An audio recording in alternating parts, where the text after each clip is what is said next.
Muchísimas gracias, José María. Bueno, es un placer. Quiero dar las gracias a los organizadores por haberme invitado a participar en este evento. Y bueno, voy a ir rápido, lo más rápido que pueda. Ya los que me conocen ya saben que, que suelo volar. Pero bueno, ¿se ve bien la pantalla? Sí, ¿no? ¿Se ve bien la pantalla? Sí, se ve muy Vale, bien. perfecto. Venga, pues voy a hablar de la parte que me toca, que es un poco el tema de la zonificación, pero dentro de este contexto, digamos, normativo, y sobre todo lo que quiero aportar es mi granito de arena y mi experiencia en pisar la calle. Hacemos proyectos, hacemos mediciones, hacemos diseños de alumbrado, renovaciones, obras, un montón de cosas, pero yo creo que lo importante para darse cuenta de cuál es la situación real es pisar la calle, y ahí, pues bueno, tengo bastante experiencia y espero, pues bueno, compartirla con vosotros y vosotras y crear un poco de debate. Lo que sí que primero tengo que decir es que enhorabuena a la Junta de Extremadura por todo el trabajo que está haciendo en este contexto de la contaminación lumínica, no por todos los proyectos que nos han comentado anteriormente de las renovaciones de alumbrado exterior, sino pues por toda la estrategia que está llevando pues para poner en valor ese cielo nocturno que, la verdad, he tenido la suerte de estar aquí varias veces, es una pasada. Sí que es cierto que todo lo que hemos estado hablando de aplicar actuaciones, ¿no? Para conseguir que el alumbrado sea sostenible e inteligente es posible. Tenemos la tecnología a día de hoy, genera seguridad, confort, ahorro, mejora eficiencia, reduce la contaminación lumínica, incluso es el motor de desarrollo, de dinamización de ciertos territorios, que es lo que estamos hablando todo el rato, pero como sociedad nos lo tenemos que creer. Nos lo tenemos que creer como sociedad. Bueno, es que estamos aquí, yo creo que online, ¿no? Y siguiendo este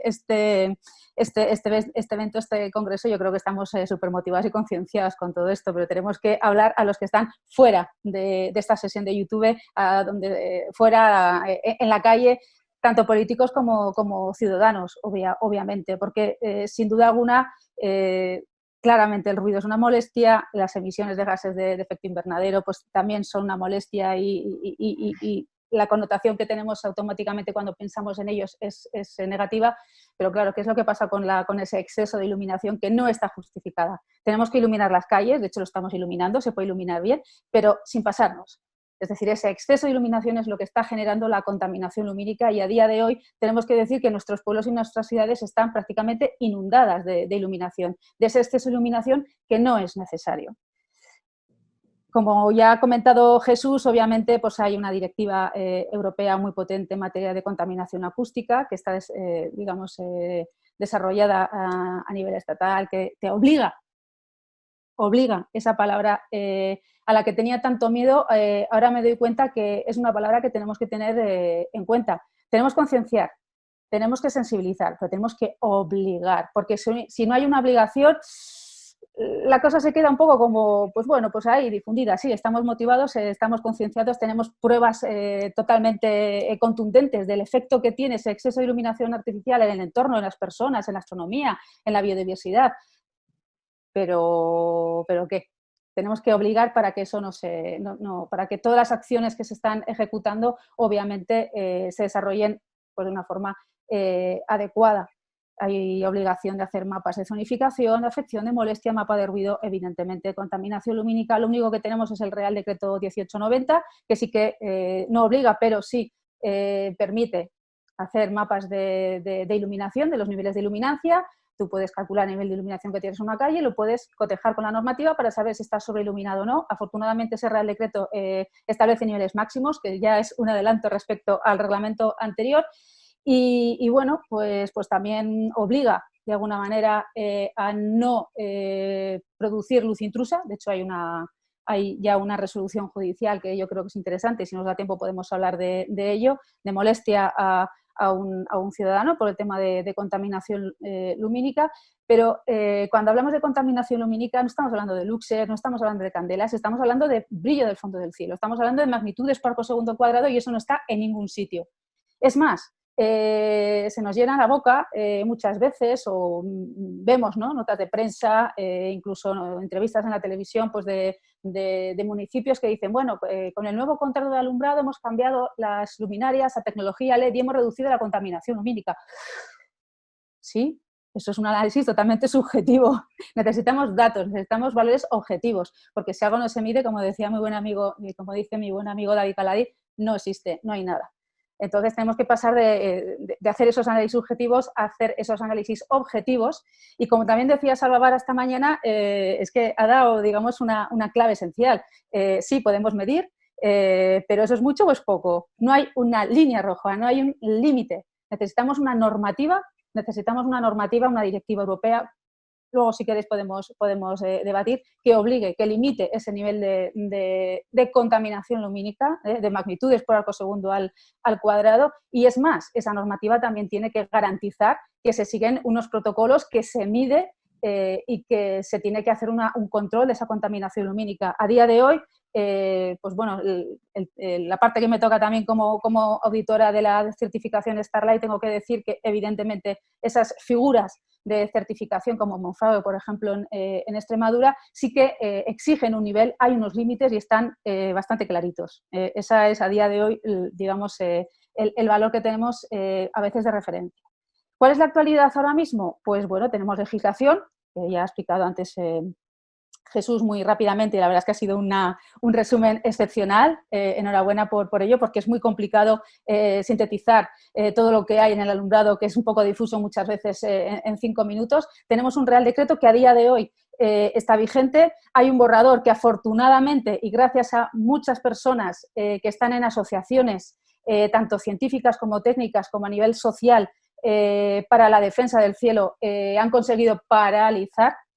Va a haber una mesa, ya veremos cuándo, después de todo este tema de la pandemia, pues las cosas se han paralizado, pero a día de hoy el borrador que iba a salir no va a salir, tenemos que respirar. Afortunadamente se ha parado, pero bueno, ya veremos a ver. Lo bueno de todo esto es que se ha conseguido que haya una mesa en la que estén representadas pues, muchas de las personas que estamos hoy aquí. Tenemos normativas o reglamentos autonómicos, como ya se ha comentado antes, pero tienen que ser más exigentes. Son obsoletos, muchos de ellos, no todos obviamente, pero una de las cosas que tenemos que tener en cuenta es que la tecnología en alumbrado va cambiando continuamente. Ya no solamente tecnología LED y todos los conceptos de Smart City y todo lo que queramos, sino que también, pues bueno, cada vez vamos sabiendo más de cuál es el efecto y cómo medirlo y tal. Entonces, esas normativas a día de hoy pues están más o menos obsoletas, se tienen que actualizar, igual que las ordenanzas. Las ordenanzas municipales a mí me parece que es una herramienta fundamental y desde Extremadura se ha hecho de una forma excepcional.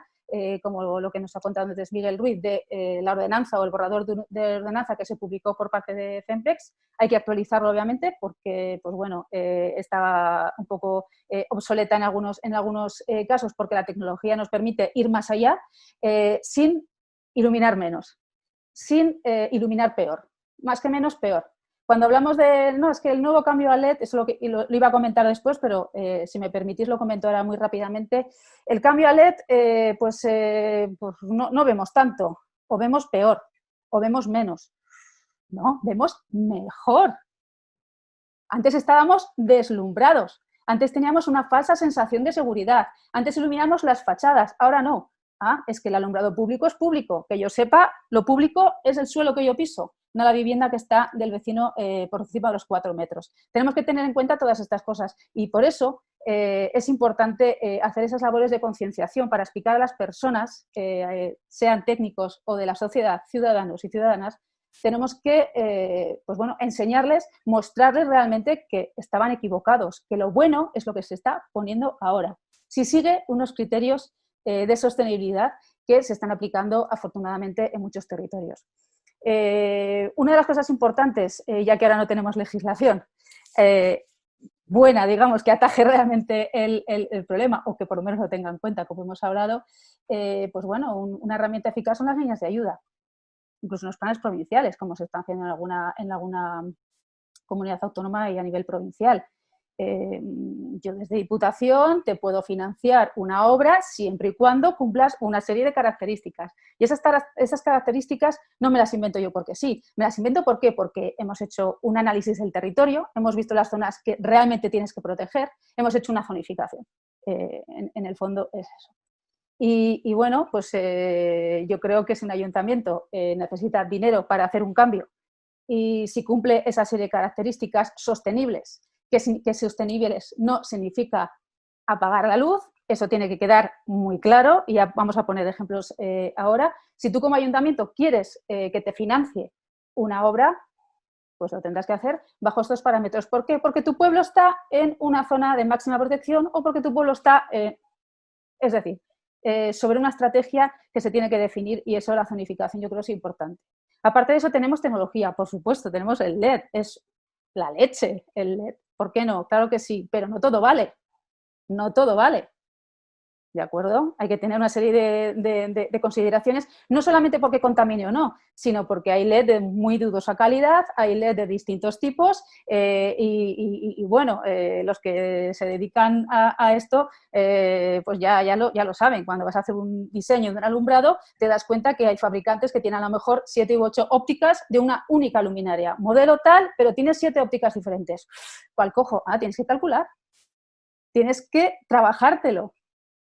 O sea, el mercado nos ofrece un montón de posibilidades, un montón. Podemos contaminar, podemos hacerlo mal o podemos no contaminar y hacerlo bien. ¿Dónde está la diferencia? Bueno, luego si queréis lo debatimos. Y por supuesto es importante también todo el tema de la planificación y todo el tema del diseño. Yo creo que es fundamental. No podemos hacer, como me he encontrado a veces, no, pues he cogido estas lámparas de sodio de alta presión de 150 vatios y la cambio por este LED de 50 vatios. ¿Vale? Pues bien, pero eso exactamente no es lo que hay que hacer, no es cambiar por cambiar, sino que evidentemente tenemos que saber dónde estamos, tenemos que hacer una auditoría energética y lumínica del alumbrado para saber cuáles son nuestras necesidades, cuáles son nuestras prioridades, tenemos que establecer una planificación de cómo vamos a hacerlo, una zonificación, por ejemplo, y tiene que quedar, yo creo que más o menos claro en un plan director que te diga cuáles son las acciones que tienes que acometer en función de la zona en la que estás y, por supuesto, eso luego da a hacer los proyectos.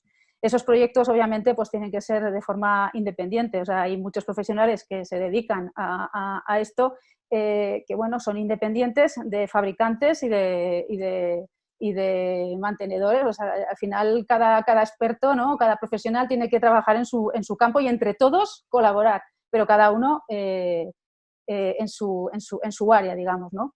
Y es importante y lo que prácticamente o muchas veces no se habla y los que estamos temas de alumbrado y muchos de los que están de la Junta de Extremadura sabrán de lo que les digo. Es que es muy importante tener un buen pliego, es muy importante tener una buena mesa de contratación donde tengas una asistencia técnica que de alguna manera pueda valorar las ofertas que hay cuando sale una licitación pública y, por supuesto, tiene que haber una dirección de obra, un control, que eso lo estaban comentando tanto Carlos como Alejandro, ¿no? esta mañana. Por supuesto que hay que tener una visión global porque, y muchas veces a los proyectistas eso se les escapa. Yo pongo una luminaria aquí, pero como ha dicho Miquel Serra y como hemos visto fotografías de Fernando Jauregui, puedo contaminar desde Isaba hasta, llega el alumbrado, de Madrid puede llegar a Isaba. Entonces, tenemos que tener en cuenta una serie de cosas. Hay un montón de cosas que se están haciendo. La verdad es que es una barbaridad. El desarrollo de la tecnología, el desarrollo de la investigación va siempre por delante de la normativa. Ese es el problema que hay aquí en un montón de aspectos.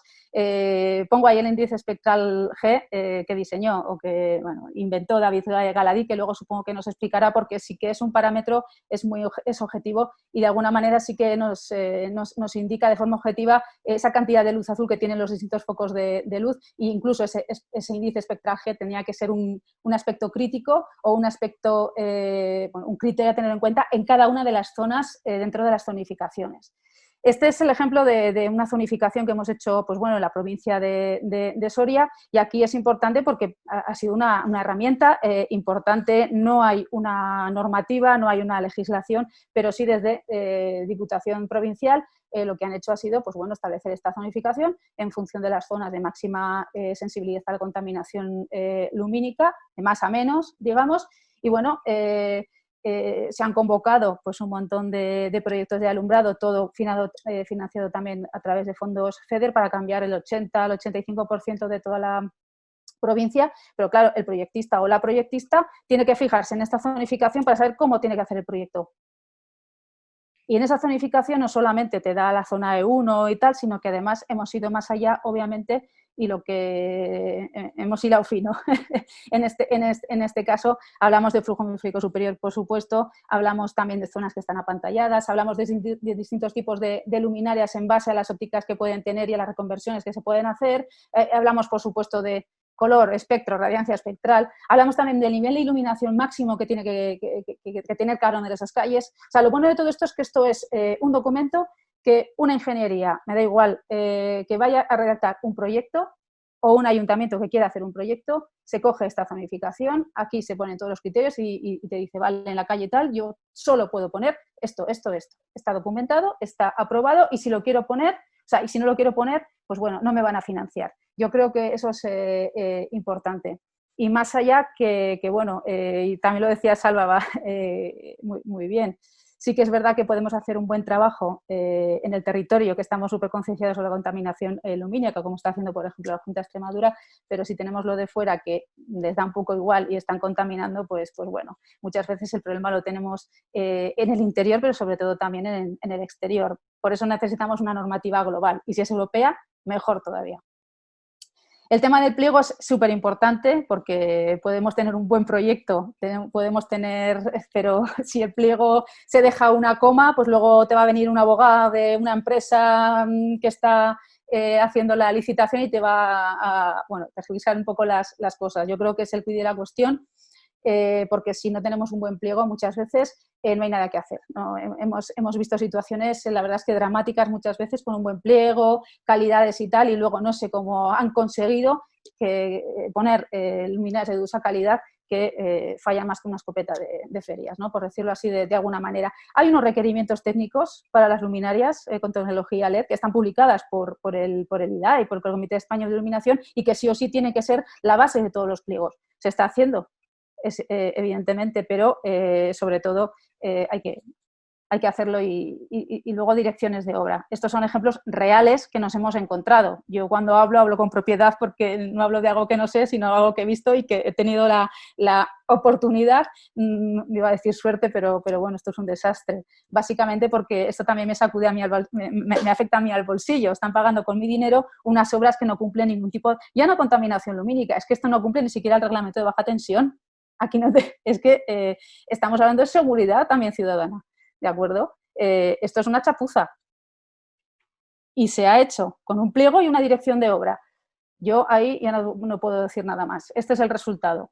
Yo cambio una lámpara de las que tenía por esta otra que encima me cuesta 50 euros porque solamente es la lámpara y no hace falta ni adecuar a luminaria ni nada. Son 50 euros y fíjate lo que tengo.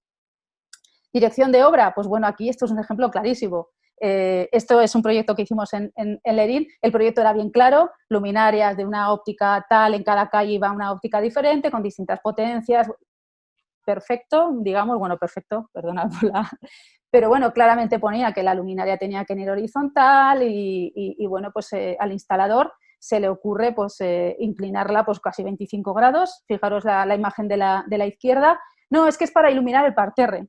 Claro, cuando fuimos a hacer la dirección de obra, supongo que luego me pondría 20 velas negras porque tuvimos que ir una por una, se tuvo que subir a la cesta, una por una, por lo menos en casi el 30% de las calles, para ponerla en posición horizontal.